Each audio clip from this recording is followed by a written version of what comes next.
On découvre de l'arsenic dans l'organisme d'une femme assez tôt pour lui sauver la vie. Mais d'autres avant elle n'ont pas eu sa chance. Les enquêteurs doivent maintenant trouver les pièces à conviction à même leur cendre. L'état de santé d'un patient se dégrade de jour en jour jusqu'à ce qu'il meure. Les détectives croient qu'il s'agit d'un meurtre. Ils doivent arrêter le coupable au plus vite avant qu'il ne s'attaque à quelqu'un d'autre. Une jeune femme est tuée lors d'un tragique accident d'équitation, mais une série d'indices presque imperceptibles laisse croire aux policiers qu'il ne s'agit pas d'une mort accidentelle. La plupart des gens qui meurent empoisonnés ont été tués par quelqu'un en qui ils avaient confiance. Ils ont été les victimes d'une erreur de jugement qui leur a été fatale. Heureusement, il ne faut aux enquêteurs que de l'intuition pour déceler la moindre goutte de poison.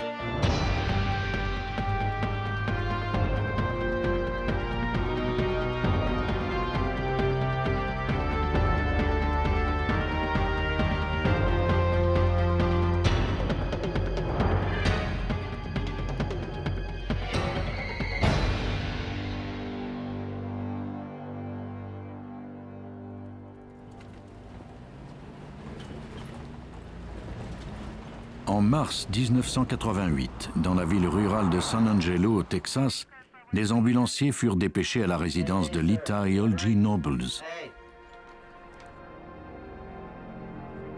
Lita déclara aux ambulanciers qu'Olgie et elle avaient tous deux contracté une grippe intestinale. Olgie avait refusé de se rendre à l'hôpital. 3 jours après le début des symptômes, elle l'avait trouvé inconscient. Les ambulanciers constatèrent son décès. Lita Nobles s'était occupée de son mari malade pendant plusieurs mois suite à un grave accident de la route. Il avait la mâchoire cassée et ne mangeait plus que des purées.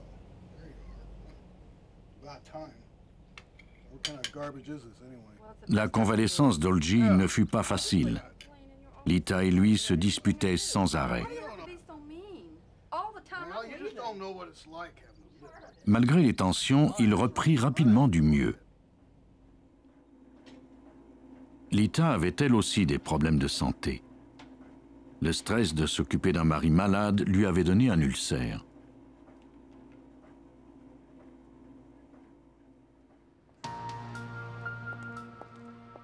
Deux mois après la mort d'Olgie, Timothy Scogging, un ami très proche de Lita, l'accompagnait à l'hôpital. Elle souffrait d'épuisement, avait des nausées et des douleurs à l'estomac. De plus, elle avait perdu une importante quantité de sang. Les médecins croyaient que ces maux étaient causés par son ulcère d'estomac, mais son état ne fit qu'empirer. Elle était de plus en plus malade. Bientôt, elle perdit l'usage de ses mains et de ses pieds.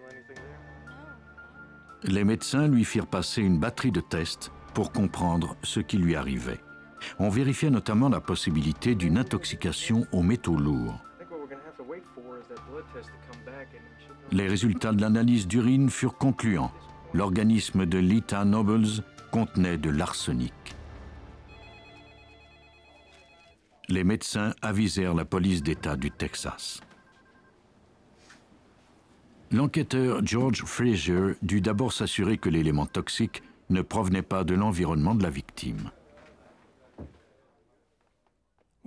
Quand nous avons commencé l'enquête, tout ce que nous savions, c'est qu'il y avait présence d'arsenic dans l'organisme de Lita Nobles. Dans notre processus d'élimination des sources possibles de l'empoisonnement, nous avons fait analyser l'eau de son puits.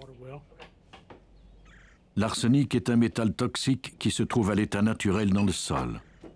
Comme c'est un élément, il ne se dissout pas. Ces atomes peuvent cependant s'associer pour former d'autres composés. Même à petite dose, l'arsenic est un poison puissant.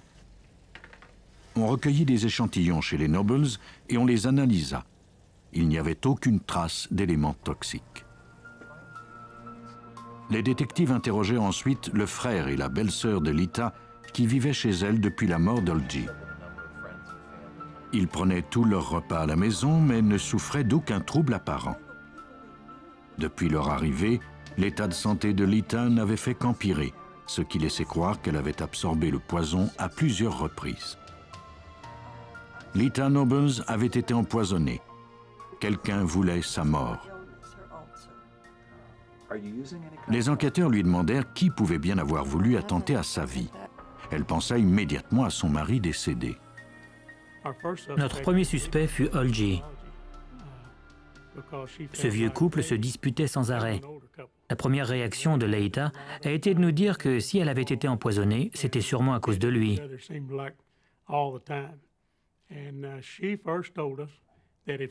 Nous avons donc dû le considérer comme étant un suspect, même s'il était mort. Pour découvrir le rôle d'Olgi dans la maladie de sa femme, les experts devaient vérifier si l'empoisonnement avait commencé avant ou après sa mort. Les cheveux de la victime répondraient à cette question. L'arsenic demeure dans les cheveux et les ongles longtemps après qu'il ait quitté le système sanguin. En procédant à leurs analyses, les experts judiciaires pourraient déterminer comment et à quel moment Lita avait été empoisonnée. Ils auraient ensuite une idée plus précise de l'identité du criminel. À l'université A&M au Texas, le chimiste Dennis James se sert d'un réacteur nucléaire pour déterminer avec précision la quantité d'oligo-éléments d'un échantillon. Le réacteur nucléaire active les neutrons. L'analyse de l'activation des neutrons nous permet d'identifier de nombreux types d'éléments. Certains d'entre eux sont toxiques, d'autres pas. Cette analyse est particulièrement efficace avec les métaux de transition et quelques métaux lourds en particulier. On coupa le cheveu de Lita en 6 segments. Chacun de ces segments représentait 1 mois de croissance.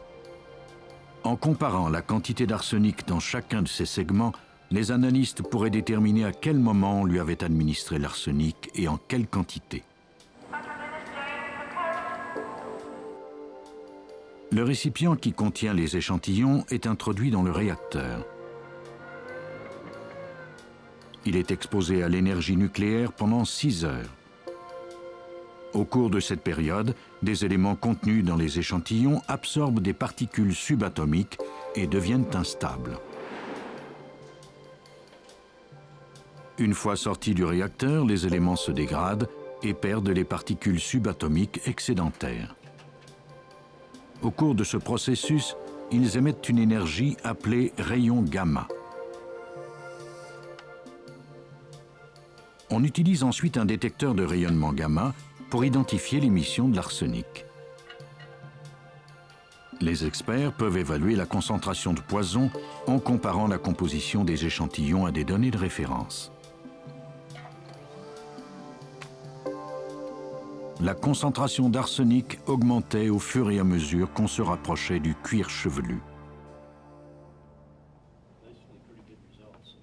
La dose qu'on lui avait administrée avait donc augmenté de mois en mois.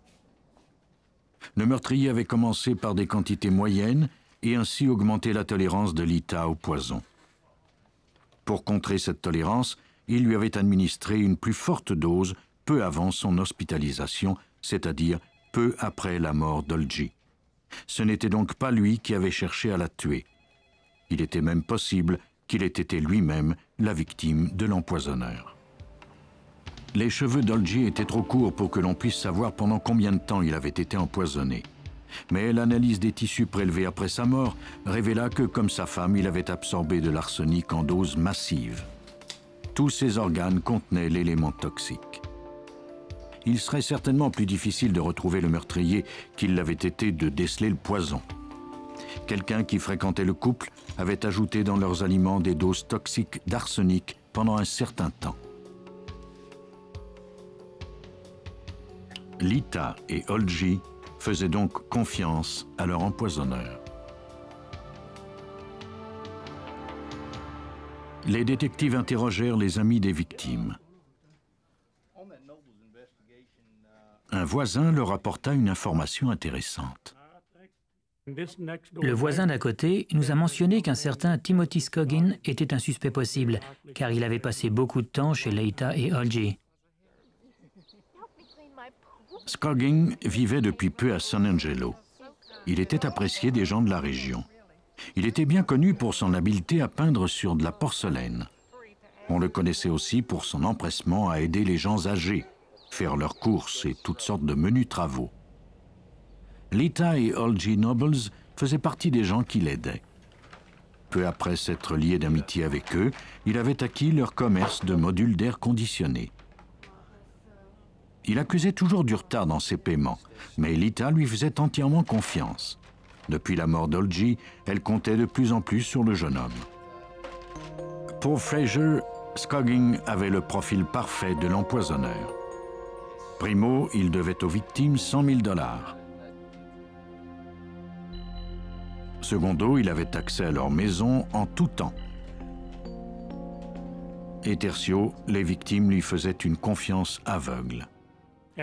Quand nous avons commencé à soupçonner Timothy Scoggin, nous en avons parlé à Madame Nobles. Elle en a presque été renversée. Elle aimait ce jeune homme. Il lui rendait visite à l'hôpital, la coiffait et lui taillait les ongles. Mais Fraser ne tarderait pas à voir la vérité sous le masque angélique de Scoggin. Pendant l'hospitalisation de Lita, il y avait eu de nombreuses transactions bancaires dans son compte. Cette femme, dont les mains étaient paralysées, avait présumément rédigé des chèques à l'ordre du jeune homme pour un montant total de 48 000 $. Ses mains étaient recouvertes de tiges de métal et de bandes de caoutchouc. Même si elle avait voulu signer son nom, elle n'y serait pas parvenue. Nous lui avons montré les chèques et cela a suffi pour la convaincre que Scoggin était l'empoisonneur. Mais la fraude n'est pas la preuve d'une tentative de meurtre. Si les détectives voulaient procéder à des accusations d'homicide, ils devaient trouver comment Timothy Scoggin s'y était pris. En examinant ses antécédents, les policiers découvrirent que Lita et Olgie Nobles n'étaient peut-être pas ses seules victimes.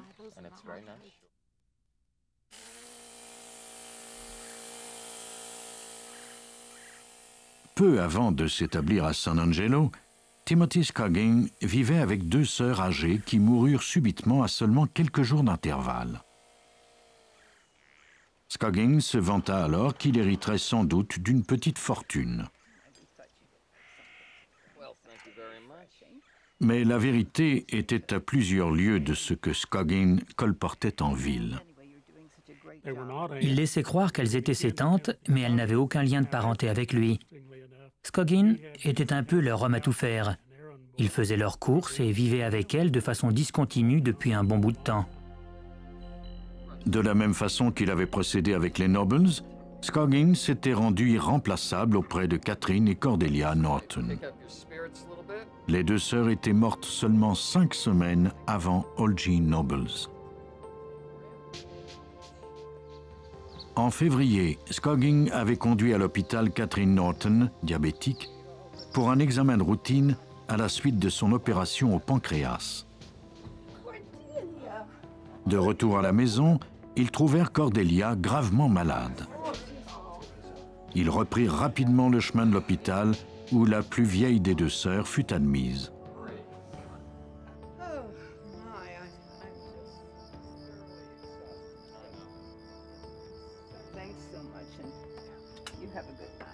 En rentrant, Scoggin décida de rester à la maison au cas où Catherine aurait besoin de quelque chose. Le lendemain matin, Scoggin tenta de réveiller Catherine. Quand il constata qu'elle ne réagissait pas, il appela son médecin. Ce dernier constata son décès. Le lendemain, Cordelia mourut à son tour dans son lit d'hôpital. On conclut que la mort des 2 sœurs était naturelle. 6 mois après le décès des sœurs Norton, les enquêteurs désiraient maintenant vérifier si elles avaient été empoisonnées à l'arsenic. Il y avait cependant une ombre au tableau. Les corps de Cordelia et Catherine Norton avaient été incinérés. Les experts devraient déceler le poison dans leurs cendres. Personne n'avait tenté l'expérience auparavant. Si les scientifiques parvenaient à naviguer dans ces eaux inconnues, ils se rapprocheraient sans aucun doute du meurtrier. Les cendres de Cordelia et Catherine Norton furent envoyées au laboratoire judiciaire de la sécurité publique du Texas. On confia au toxicologue Rod McCutcheon la tâche de procéder à des analyses chimiques. Il doutait de ses chances de réussir. Je ne croyais pas pouvoir trouver du poison dans ces cendres. À ma connaissance, personne ne l'avait jamais tenté non plus. J'ai réfléchi pendant quelques minutes au fait que nous cherchions de l'arsenic. J'ai réalisé qu'il était possible qu'on en retrouve des traces, puisque l'arsenic est un élément et que les éléments sont indécomposables. Pour se mettre à la recherche d'arsenic, McCutcheon plaça un échantillon des cendres dans une solution acide qu'il chauffa pour en éliminer les impuretés. S'il y avait la moindre trace d'arsenic, elle se trouverait dans le liquide qui restait. Il ajouta ensuite un produit chimique pour transformer l'arsenic en gaz. Ce produit effervescent devient violet en présence d'arsenic. Plus la couleur est intense et plus il y a de poison. Les cendres de Cordelia contenaient assez d'arsenic pour avoir causé son décès. Il n'y en avait cependant aucune trace dans celle de Catherine. Ces résultats négatifs étayaient d'une certaine façon les résultats des analyses des cendres de Cordelia. En effet, les deux sœurs étaient mortes à un jour d'intervalle et elles avaient été incinérées dans le même four. Le fait qu'il n'y ait pas d'arsenic dans le cas de Catherine indiquait que ces cendres n'avaient pas été contaminées au cours de la crémation. L'analyse de l'activation des neutrons confirma les résultats. Les détectives tentèrent ensuite de vérifier si Scoggin avait acheté de l'arsenic. Ils se rendirent au magasin le plus près de chez lui. Ici, la familiarité un peu excessive de Scoggin allait jouer contre lui. Le commis déclara au détective qu'il se rappelait avoir vu Scoggin acheter de la mort au rat en grande quantité peu avant la mort des victimes. Ce produit contient principalement de l'arsenic. Les enquêteurs en déduisirent que Scoggin devait mélanger le poison aux produits dont ses victimes ne pouvaient se passer, les purées pour bébé Dolgy et l'antiacide de Lita. Comme il faisait lui-même les courses, il lui était facile d'ajouter la mort au rat aux produits achetés avant de les apporter. Pour vérifier leur hypothèse, les enquêteurs fouillèrent dans les armoires et le réfrigérateur des Nobles. La plupart des aliments avaient été jetés depuis, mais il restait encore quelques bouteilles d'antiacide. L'une de ces bouteilles contenait effectivement de l'arsenic. Grâce à ces pièces à conviction, Scoggin fut arrêté pour le meurtre d'Olgy Nobles et la tentative de meurtre de Lita Nobles. Il fut trouvé coupable et condamné à la prison à vie. Même si l'on n'a jamais prouvé directement qu'il avait tué Catherine Norton, les enquêteurs croient qu'il ne lui administrait pas toujours la quantité d'insuline requise pour son diabète. Plus tard, il a plaidé coupable des meurtres des deux sœurs et il a été condamné à 2 autres peines d'emprisonnement de 50 ans chacune. Les empoisonneurs s'en tirent souvent, du moins pour un certain temps.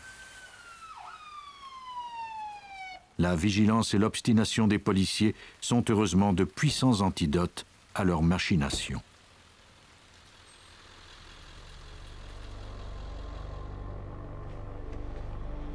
À St. Peters, au Missouri, le 1er novembre 1982, on dépêcha des ambulanciers à la maison de Lloyd et Shirley Allen. Lloyd Allen, 40 ans, était atteint depuis plusieurs mois d'une maladie inconnue. Sa femme déclara que dans la matinée, il avait eu un malaise avant de s'affaisser. Le coroner n'était pas convaincu qu'il était mort de cause naturelle. Sur le certificat de décès d'Allen, il laissa donc en blanc la case où il devait indiquer la cause de la mort.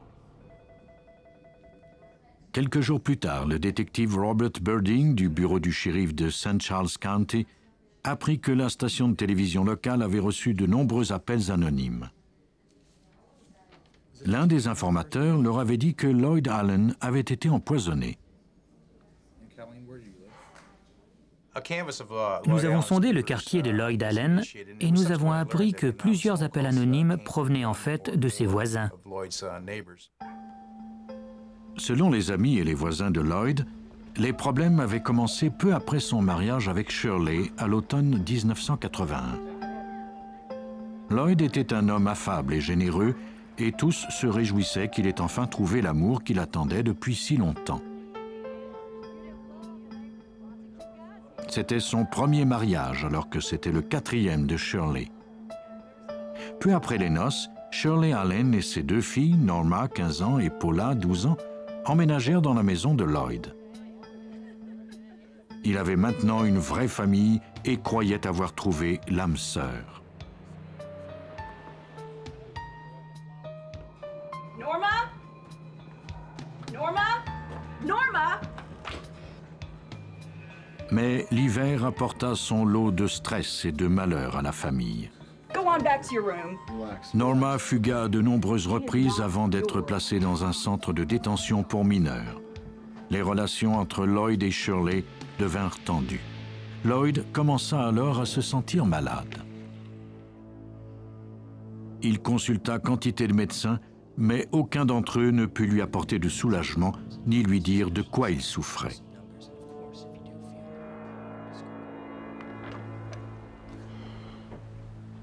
Il essayait d'effectuer les travaux de jardinage et d'entretien de la pelouse, mais il n'était jamais capable de terminer ses projets. Les enquêteurs apprirent que, pour lui donner un surcroît d'énergie, Shirley lui donnait à boire un breuvage additionné de fer, mais cela n'avait guère de succès. Plus il était malade, et plus elle l'isolait de ses amis. Il commença à soupçonner la nouvelle femme de Lloyd. Les voisins nous ont raconté qu'elle les empêchait de le voir. Elle disait que Lloyd ne pourrait pas les reconnaître et répondre à leurs encouragements à cause de son état de santé.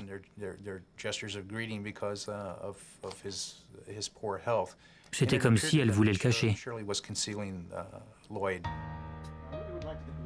Puis, elle coupa définitivement toute communication entre son mari et le reste du monde. Un voisin vint chercher la brouette qu'il avait prêtée à Lloyd. Il était préoccupé par la maladie de son ami et le pressa de consulter un autre médecin. La conversation s'arrêta net dès l'arrivée de Shirley.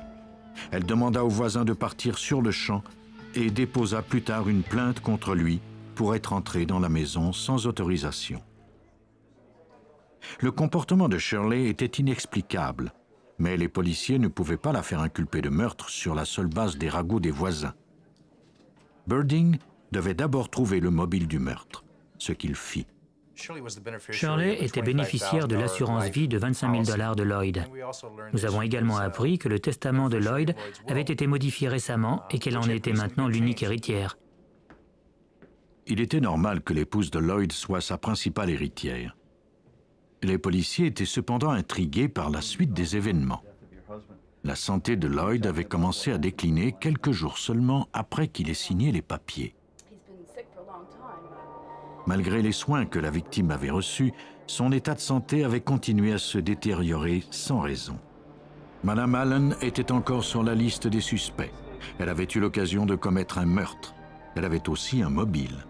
Les enquêteurs ne disposaient cependant pas de preuves ni de témoins, et ils n'avaient pas la moindre idée de ce qui avait pu causer la mort de Lloyd Allen. Lloyd Allen était mort et les détectives croyaient que sa femme l'avait empoisonné. Ils étaient cependant incapables d'en faire la preuve. L'enquête ne pouvait plus progresser. Les policiers eurent cependant un coup de pouce d'un témoin inattendu. 4 jours après la mort de Lloyd, Norma, la fille de Shirley, appela au bureau du shérif pour dire aux policiers qu'elle avait le poison en sa possession. Norma appuya ses déclarations en leur donnant un sac en papier. À l'intérieur se trouvait une bouteille de vin remplie d'un liquide vert. Sur l'étiquette, quelqu'un avait écrit à la main un avertissement « Ne pas boire ». C'était la mère de Norma qui lui avait demandé d'écrire cet avertissement. Elle croyait que le contenu de la bouteille était de l'antigel. Elle déclara aux enquêteurs qu'elle avait vu sa mère en donner à Lloyd au cours des 2 derniers mois.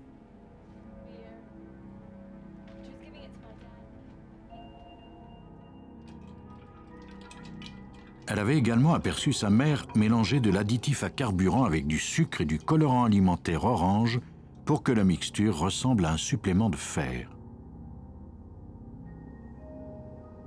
Selon Norma, le jour de la mort de Lloyd, Shirley lui avait versé une dose d'antigel pur et l'avait forcé à la boire.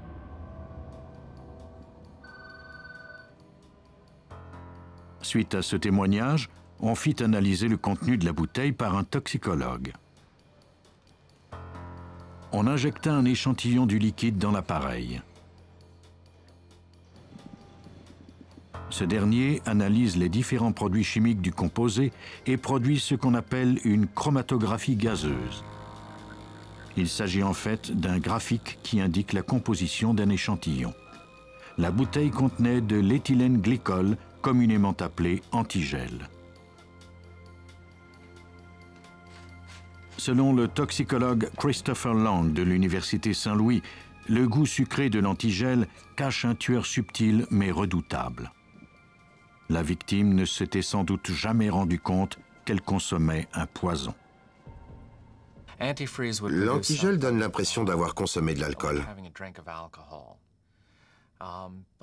Mais il n'y a aucune sensation de brûlure ni aucun autre désagrément. C'est un peu comme de prendre une bière mais sans la saveur. Cela modifie très légèrement notre façon de ressentir les choses.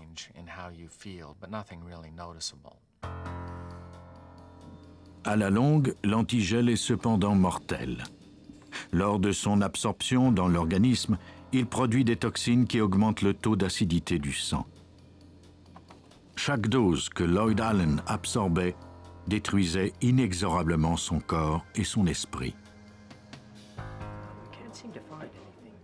Comme la plupart des organes de Lloyd ne faisaient plus leur travail, il était pratiquement impossible pour les médecins de déceler l'empoisonnement.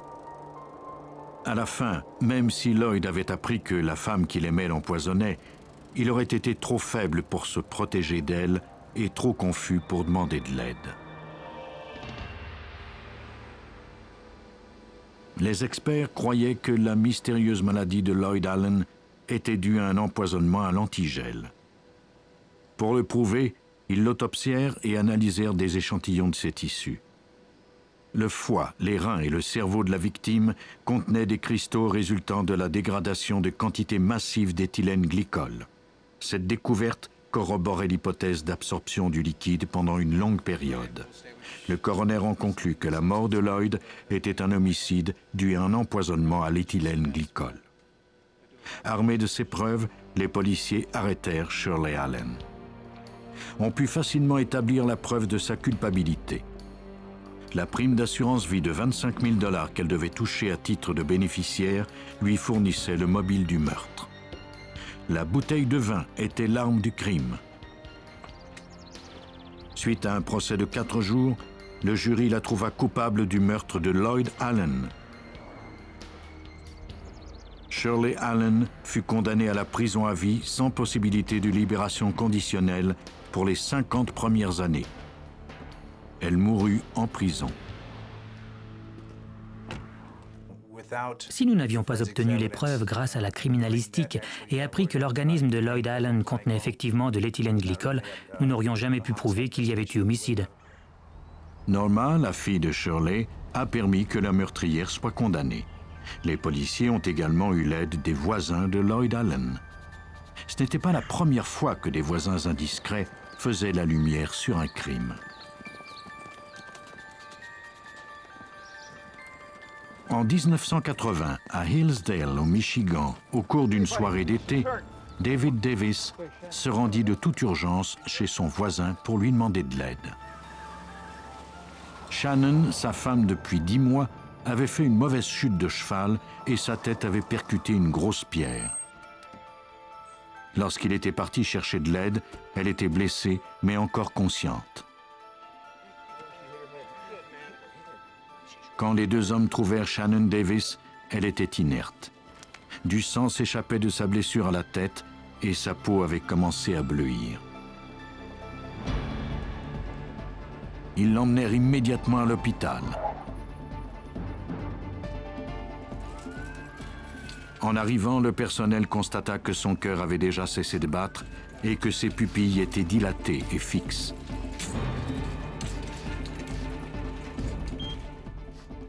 On tenta de la réanimer, mais en vain. Les médecins attribuèrent sa mort à la blessure à la tête subie lors de la chute et fermèrent le dossier.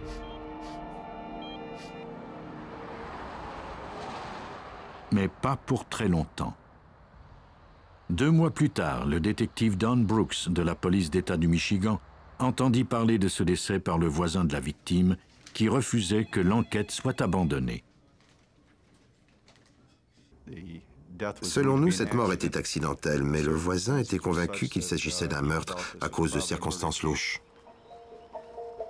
Le voisin de Davis avait commencé à avoir des soupçons le lendemain de la mort de Shannon en retournant sur la scène.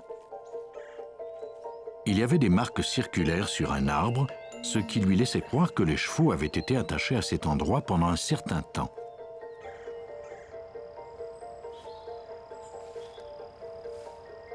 À seulement 2 mètres de l'arbre, il y avait du crottin, ce qui confirma ses soupçons.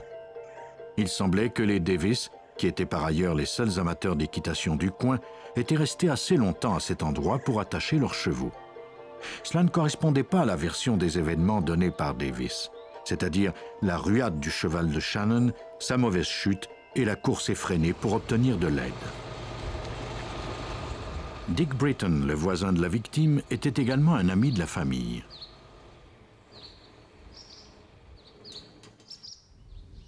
Il était très préoccupé par le fait que Davis lui cachait quelque chose. Au début, je me sentais coupable d'éprouver de tels soupçons.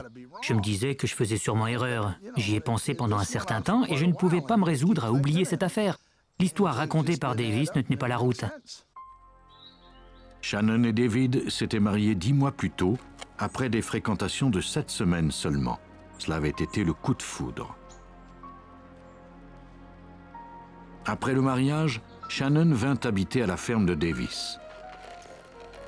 Il lui enseigna à monter à cheval. Britton avait aperçu Shannon à cheval quelques minutes seulement avant l'accident. Pour lui et la famille de la victime, cette chute était presque impossible. Shannon était extrêmement prudente et son cheval très docile. Les parents de la victime connaissaient assez peu leur gendre, cependant ils n'avaient jamais vu leur fille aussi heureuse. Après l'accident, ils eurent une confrontation avec Davis. Ce dernier exigeait que sa femme soit incinérée. Les parents de Shannon eurent finalement le dernier mot et elle fut enterrée.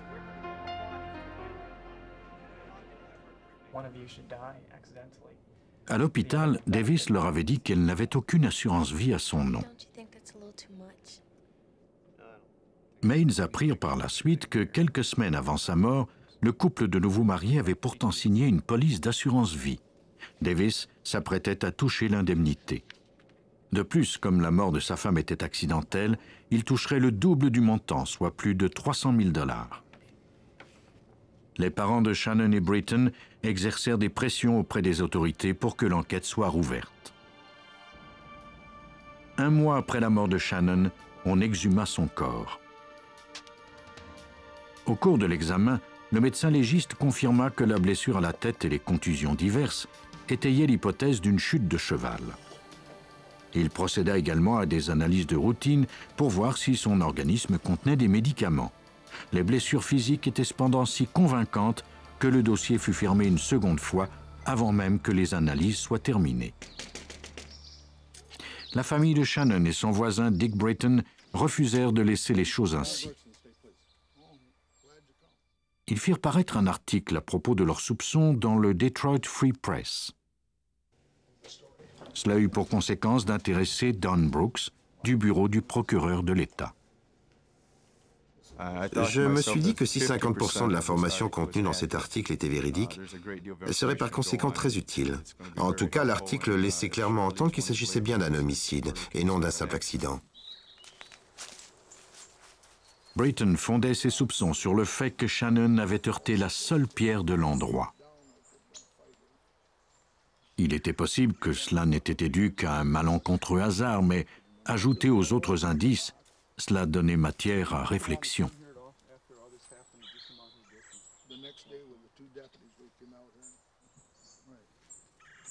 Brooks obtint alors les résultats des analyses toxicologiques effectuées lors de l'autopsie et constata qu'elles soulevaient elles aussi des questions.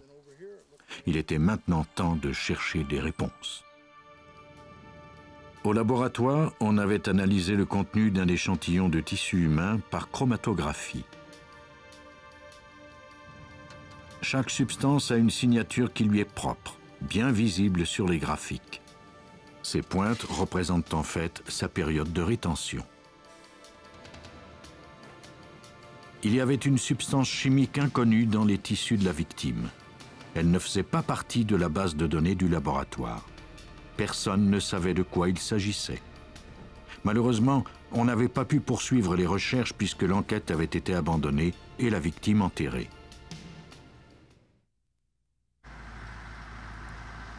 Quatre mois après la tragique chute de cheval qui avait coûté la vie à Shannon Davis, les policiers avaient des doutes sur ce pseudo-accident.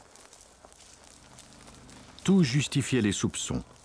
La scène du crime elle-même, la police d'assurance, les étranges résultats d'analyse du laboratoire. Brooks était convaincu qu'il y avait eu homicide. Une fois tous les éléments réunis, il était évident que c'était une affaire de meurtre. Le détective mit David Davis dans sa ligne de mire. Ce dernier avait déménagé depuis peu en Floride. Les détectives n'avaient pas le pouvoir de le retenir. Même si les preuves indirectes étaient nombreuses, on ne disposait pas encore de preuves incontestables qu'il avait menti à propos de l'accident de sa femme. Même si David Davis avait signé les aveux de sa culpabilité, le rapport d'autopsie concluait que les blessures de la victime pouvaient avoir été causées par une chute de cheval et le violent choc reçu sur la tête. La mort avait résulté de la blessure au cerveau. Les médecins tenaient mordicus à cette explication. Le point faible de l'enquête, c'était le composé chimique inconnu. Découvrir le lien entre la victime et ce produit était la seule chance des détectives pour prouver qu'un crime avait été commis.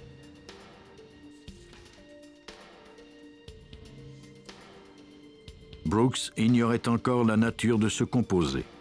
Il réexamina les autres informations recueillies à propos du crime.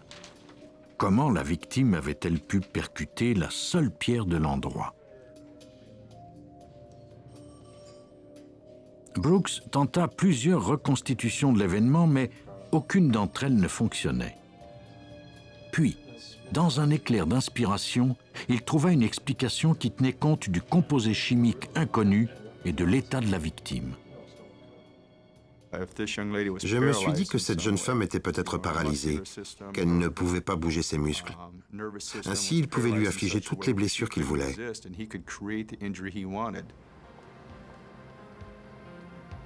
La victime pouvait avoir été immobilisée avant qu'on ne lui frappe la tête contre la pierre. Les enquêteurs se mirent à la recherche d'une substance qui paralyse rapidement un individu et qui laisse peu de traces. Elle devait également être facile à obtenir sans susciter des interrogations de l'entourage.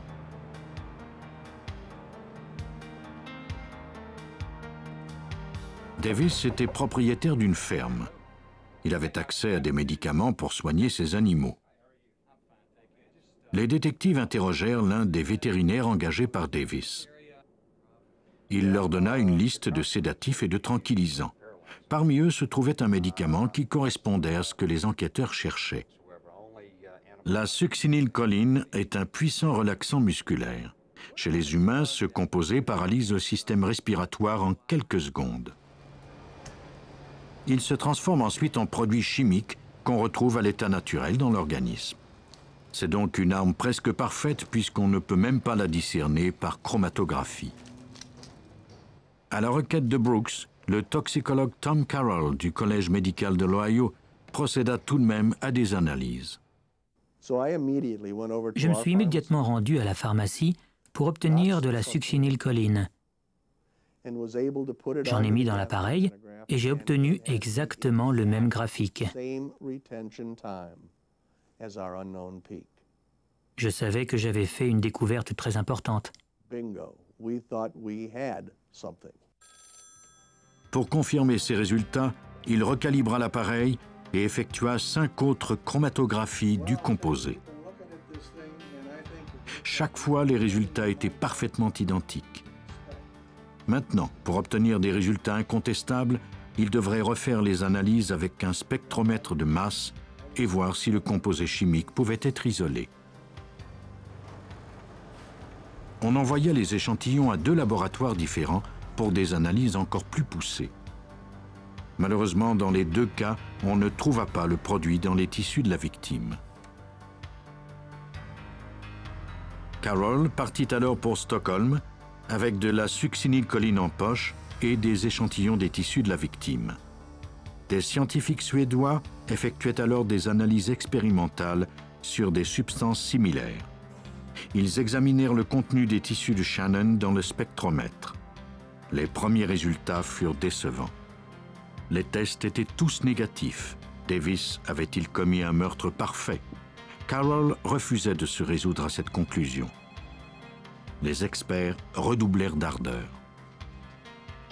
La précision d'un spectromètre est telle que l'appareil est parfois capricieux. Après de nombreuses tentatives et des ajustements de l'équipement, notamment concernant la température, on obtint enfin le résultat espéré. Nous l'avions enfin trouvé. Nous étions très excités. Il ne nous restait plus qu'à obtenir toutes les données nécessaires.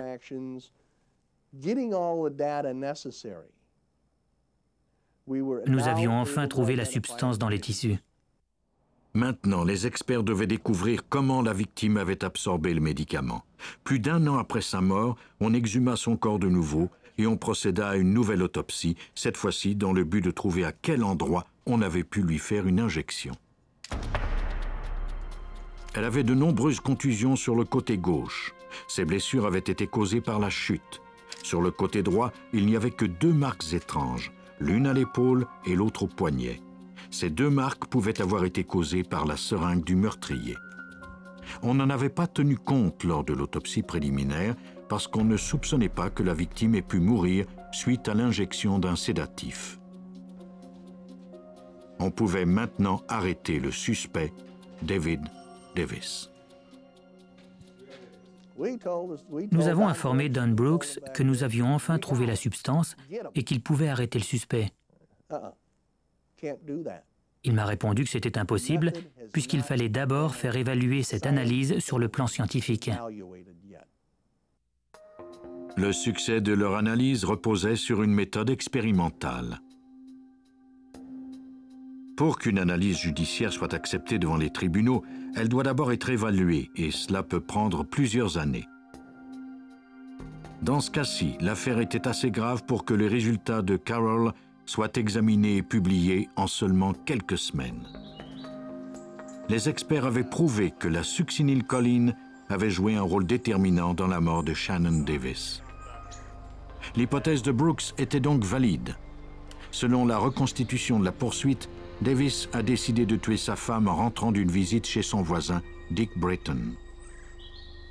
Il a attaché les chevaux à un arbre, puis injecté la drogue fatale à Shannon à 2 endroits différents. Elle était sans doute déjà paralysée lors de la seconde injection, parce que l'aiguille de la seringue a été insérée dans la veine avec précision. La blessure à cet autre endroit a vraisemblablement été causée parce qu'elle s'est débattue tant qu'elle a pu. Une fois paralysée, elle s'est affaissée au sol. Il l'a prise et l'a projetée contre cette pierre, créant ainsi la blessure qui laisserait croire qu'elle avait fait une chute de cheval. L'idée de Davis était ingénieuse, mais elle n'a pas résisté à l'analyse judiciaire. Davis a mis au point un plan qu'il jugeait sans doute sans faille. Il ignorait que son arme n'était pas aussi parfaite qu'elle l'avait déjà été. David Davis fut jugé coupable de meurtre au 1er degré et condamné à la prison à perpétuité. Il est possible que Shannon ne soit pas la seule personne à avoir été tuée à l'aide de succinylcholine. Heureusement, grâce à l'enquête de Brooks, elle sera peut-être la dernière. Le fait de participer à cette enquête nous a permis d'obtenir de nouvelles informations médicales, surtout à propos de la succinylcholine. Cela a été très gratifiant. Il est impossible de savoir combien de victimes ont été tuées en silence par des personnes en qui elles avaient confiance. Les empoisonneurs tuent sans avoir recours à la violence, mais grâce au développement de la criminalistique, il leur est de plus en plus difficile de ne pas laisser de traces.